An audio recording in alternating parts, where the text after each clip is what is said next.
Hey guys, Griffith here over here at Copper State. We're going to do something a little special here. We're going to talk about the pre-spawn. We're going to talk about the whole spawn. We're going to talk about pre-spawn, during the spawn, and after the spawn. The whole thing. We're going to go over it over the next month. We're going to keep sending out a couple of videos, maybe every week, something like that. But let's go over the first couple of things that I do when it comes to pre-spawn fishing. Spring fishing is by far my favorite time of the year.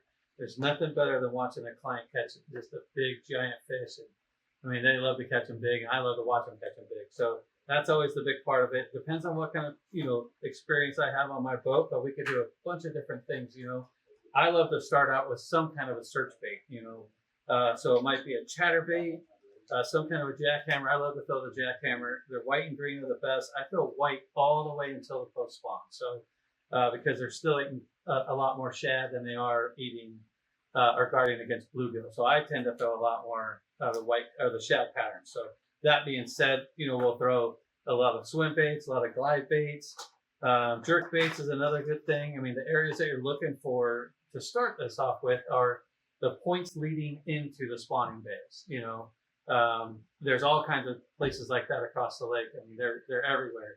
They spawn across the whole lake. Sometimes you find your best fish in the smallest little spots that you wouldn't think that they would spawn in. But in general, you start out with, some kind of a jerk bait, some kind of reaction, something that you can cover a ton of water with, do a lot of things with. The other thing is, and again, a Senko, you can't go wrong with a Senko when you start. A Senko or a stick bait is good for the whole entire spawn, from the beginning all the way till the end. So again, in the beginning of the spawn, the pre-spawn, I'm more about the shad patterns, so I'll throw those, and then after that, I'm going to go into the bluegill patterns. Another one that I like to throw is just a spinner bait. Just grab a spinner bait and start going down the bank. You start out by trying to fish the points leading into the spawning bays, and there's nothing wrong with finding a cove that has a big long bay or a big long, it takes a long ways to get to the very back of it. Start in the beginning, work your way all the way in.